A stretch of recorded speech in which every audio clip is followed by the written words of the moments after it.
Jatuhnya di niat. Kenapa? Karena ya, tubuh manusia ini, ya kita bicara lagi lebih dalam ya. Tubuh manusia, ya Afwan, boleh Mbak Mas Omet? Omet itu sebetulnya Om Mamet. Kalau udah pakai Mas Omet, Mas Om. Salah ya, nah ini. Jadi, tubuh manusia ini ada yang namanya badan seluler. Sebentar ya. Nah ini, badan seluler. Ini yang kita pegang, coba pegang dulu.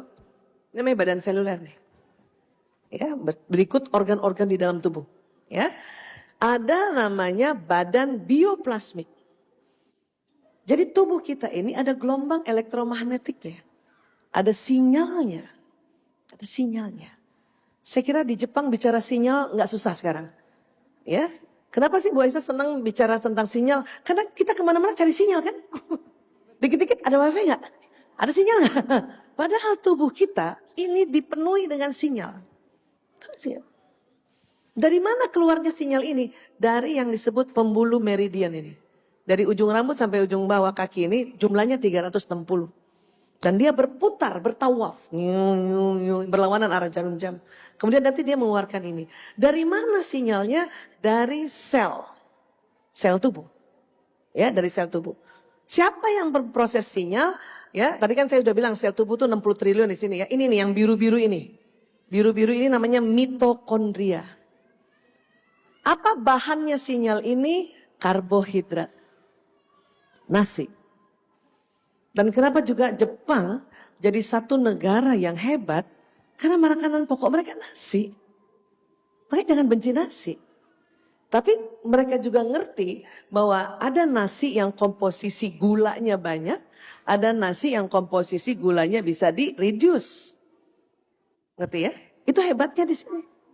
Karena Allah kasih petunjuk di situ. Untuk memulai sesuatu penelitian yang nanti kemaslahatannya untuk umat gitu. Makanya nasi di sini nggak terlalu manis kan. Tapi makan nasi setiap hari nggak apa-apa kan? Nggak apa-apa. Karena itu nanti nasi ya akan memberikan gelombang ini sinyal. Energi yang untuk badan dan untuk sinyal ini. Nah, untuk apa sih sinyal ini? Sinyal inilah yang membawa pesan doa, membawa pesan niat, ya, membawa pesan tekad, dan juga membawa pesan prasangka.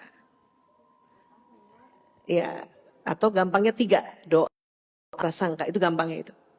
Jadi kalau kita berdoa, itu nggak punya sekedar tunduk-tunduk begini, enggak. Ya, doa itu jalannya itu dari sini nih. Apa yang diucapkan, nih ya, sistem saraf nih kayak kabel listrik. Misalnya kita berdoa ya. Rabbana atina fid dunya hasanah, itu jalan. Rabbana atina fid dunya hasanah. Jalan nih, sistem saraf nih kayak kabel listrik. Seluruh tubuh tuh dengar.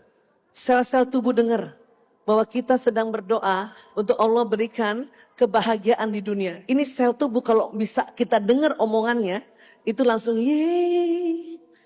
Kalau bisa ya. Kan Jepang jago banget bikin animasi ya. Kayaknya agak-agak ini ya. Mike, dengar. 1, 2. 1, 2. Cek, cek, cek, cek, cek. Cek 1, 2. Takutnya bising nanti kena frekuensi. Nah itu oke. Sip, makasih banyak. Ya. Nah, jadi ini sel tubuh udah seneng tuh. Ya.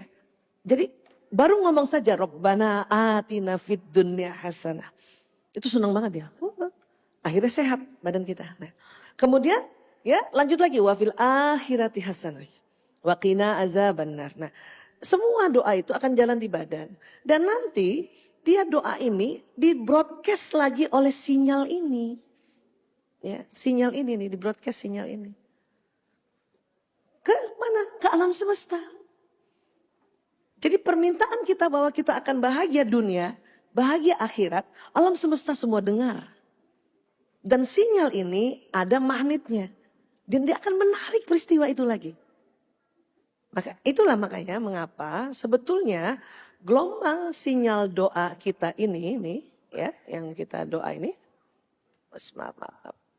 Oh, ini belum nyalakan, pantesan. Ya.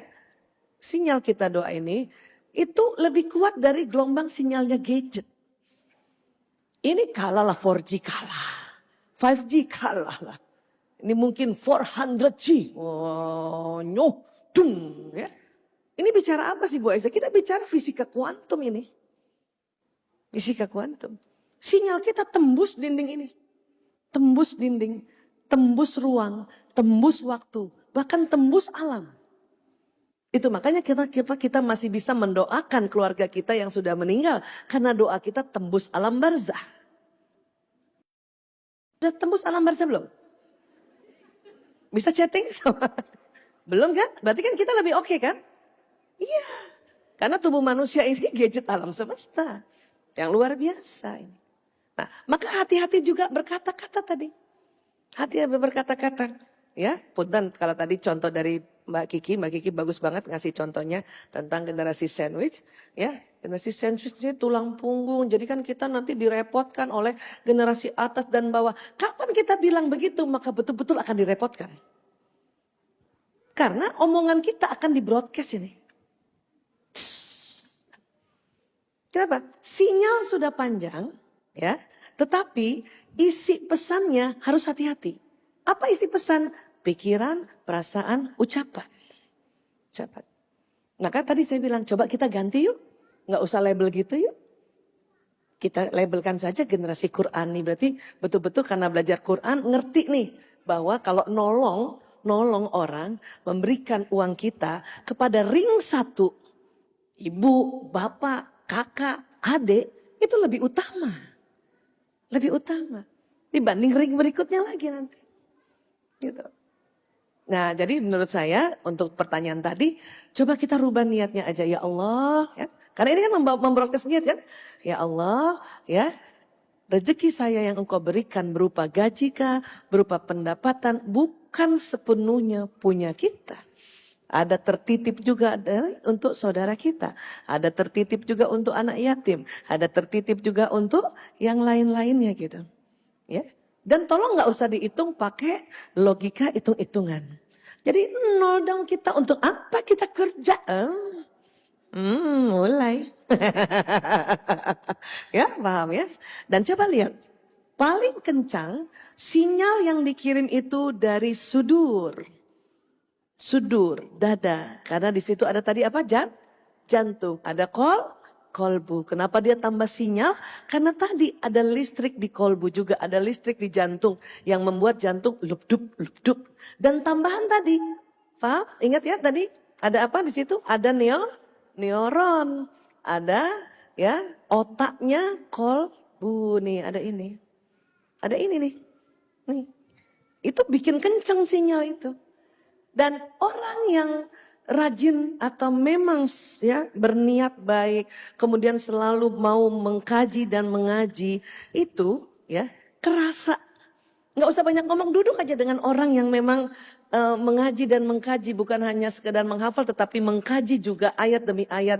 Walaupun misalnya di dalam kehidupannya sehari satu ayat dia kaji, ini nyala nih di sininya, di jantungnya. Duduk di dekatnya, itu dia nggak ngomong apa-apa, nyaman. Enak ya duduk dekat teman ini ya. Kenapa? Karena kolbunya nyala terus. Bahkan pada saat dia berzikir, nyala terus kolbu ini gitu. Sampai sini bisa paham ya? Oke? Jadi sekali lagi kita rubah ya. Generasi apa? Robbani, generasi Qur'ani. Karena kita berharap anak-anak kita nih ya lebih dari kita. Karena sudah ditemukan metode hafal Qur'an yang luar biasa cepatnya. Zaman saya bukan Iqra zaman saya, sebelum Iqra tuh ya yang bukunya buku juz amma. Ya, itu tidak semudah metode sekarang kan. Bayangkan, ya. Insyaallah. Pokoknya niatkan kalau kita mau bantu keluarga, bismillah ya Allah, saya niatkan karena Engkau ya Allah. Teman-teman mungkin susah nyari apa kalimatnya yang bagus ya. Udah, belakangnya lillahi taala. Itu dahsyat itu. Ya, oke? Maka nanti Allah akan mendatangkan rezeki kita lagi lebih banyak lagi, lebih banyak lagi. Coba tuh ketarik dia. Masya Allah.